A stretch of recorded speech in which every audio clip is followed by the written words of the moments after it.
आप देख रहे हैं कोच न्यूज़। मैं हूं विवेक द्विवेदी। अंगद रावण संवाद का किया गया मनमोहक मंचन। कोच की ऐतिहासिक रामलीला के 171वें महोत्सव में सोमवार की रात रावण अंगद संवाद और मंदोदरी द्वारा रावण को समझाने की लीला का मंचन किया गया। रामलीला की अंतिम लीला के रूप में रामलीला रंगमंच पर रानी मंदोदरी अपने महल में रावण को समझाने की चेष्टा करती हैं कि राम से बैर न लें और सीता को उन्हें लौटाकर लंका पर आई विपत्ति को टालने की कोशिश करें, किंतु अहंकारी रावण मंदोदरी को झड़क देता है। उधर रावण के दरबार में उसका अनुज विभीषण भी जब उसे समझाने का प्रयास करता है तो रावण उसे लात मारकर लंका से निकाल देता है। तब विभीषण राम की शरण में पहुंच जाता है। राम की सेना समुद्र पर सेतु बांधकर लंका की बाहरी सीमा में डेरा डाल लेती है और युद्ध टालने की गरज से राम एक बार फिर अंगद को दूत बनाकर रावण के पास शांति समझौते के लिए भेजते हैं। अंगद ने उसे बहुत समझाने का प्रयास किया कि सीता को राम को सौंप कर वह लंका का विनाश बचा सकता है, लेकिन तदम्भी रावण अंगद की शांति प्रस्ताव को मजाक उड़ा देता है। तब आक्रोशित अंगद ने जमीन पर अपना पैर जमाते हुए घोषणा कर दी कि यदि कोई उनका पैर जमीन से उखाड़ देगा तो रामदल अपनी पराजय स्वीकार कर वापस चला जाएगा। रावण के योद्धाओं ने अंगद का पैर उखाड़ने के प्रयास में विफल हो जाने पर रावण स्वयं अधोगत हो जाता है, लेकिन अंगद अपना पैर खींच लेते हैं और उससे कहते हैं कि राम के पैर पकड़, इसी में उसका और लंका का कल्याण है। अंगद भरी सभा में युद्ध का ऐलान कराते हैं। अंगद का अभिनय ललिया महाराज, रावण का संजय सिंघाल, मंदोदरी का रुचिर रस्तोगी, हनुमान का विकास तिवारी ने निभाया।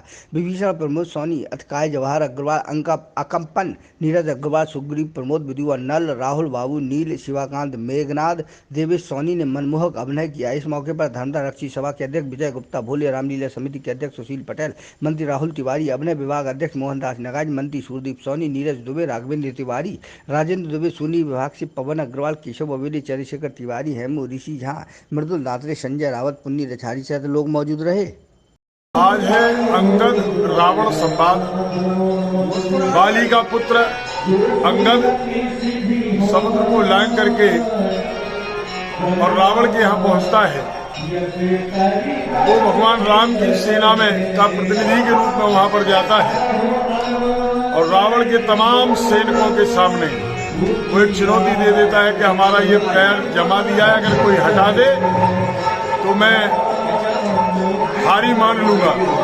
इतनी बड़ी चुनौती देकर के, लेकिन उसने जब अंगद ने अपना पैर जमाया तो रावण के बड़े बड़े योद्धा अपनी पूरी शक्ति लगा देते हैं और अंगद का पैर नहीं फाड़ पाते।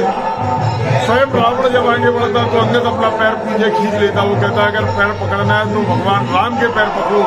रावण भी, क्योंकि रावण के अंतर्निहित में भगवान भोलेनाथ भूतनाथ हैं और उनकी कृपा जब ही होती है जब भगवान राम की कृपा होती है।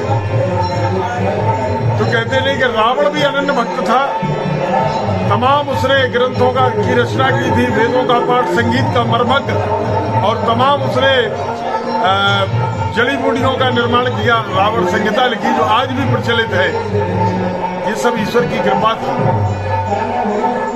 और उसने जब स्थापना हुई और उसने एक ही बात कही थी, भगवान राम ने जब रावण के मरणोपरांत लक्ष्मण को शिक्षा लेने के लिए भेजा तो उसने कहा था बस रावण के पास संसार की सारी सुविधाएं थी, सारी चीजें थी, सारे देवता उसके सामने परास्त थे, काल उसकी पार्टी से बंधा था, शनि उसके पैरों में डला था, चंद्र सूर्य उसके यहाँ सफाई करते थे, वरुण उसके यहाँ पानी भरते थे, सारे देवता उसके अधीन थे, चंद्र सूर्य उसके कहने पर छत्र लगाते थे, प्रकाश करते थे। लेकिन अगर रावण हारा तो केवल इसलिए हारा कि उसका भाई उसके पक्ष में नहीं था, राम का भाई लक्ष्मण उनके पक्ष में था।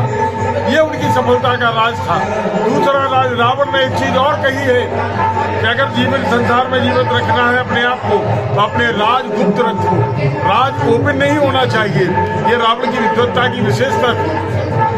एक विशेषता और थी रावण की, जो रावण ने 1 लाख पूत 1.25 लाख नाती, इतने बड़े संयुक्त परिवार का मुखिया रहते हुए उसने बड़े विधि विधान से संचालित किया अपने परिवार को। तो आज के युग में ये भी सीख देना चाहता है रावण कि वर्तमान में लोगों के छोटे छोटे परिवार हो रहे हैं, आपस में परिवार टूट रहे हैं, उनसे तो अच्छा मैं रावण था।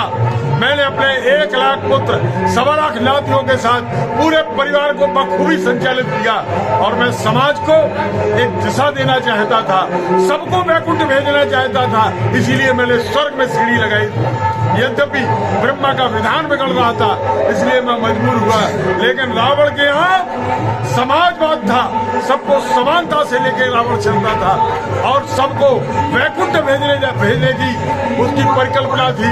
इसलिए कहते कि जब जब हो धर्म की हानि बाण सुरत हम अभिमानी, तब तब प्रभु धर्म मनुष्य शरीरा। रावण की मजबूरी थी तो उसको इतना आतंक करना था कि स्वयं नारायण मनुष्य रूप में अवतरित हो, पृथ्वी पर आए और समूचे जन का कल्याण करें। इसलिए रावण ने ये अपयश अपने ऊपर लिया, लेकिन लोगों के कल्याण के लिए भगवान श्री रघुनाथ को धरती पर बुलाने का काम किया। कर्णों को पकड़ लेती है और उनसे विनती करते हुए नीतमय वचन कह रही है।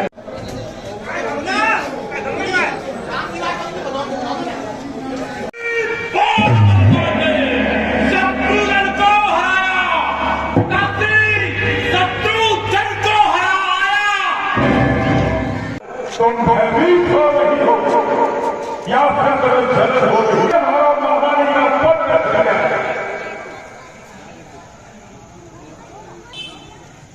प्रिय मंडोदरी, तुम उसी दिन देखा करती हो इंद्र हाथ कर पहना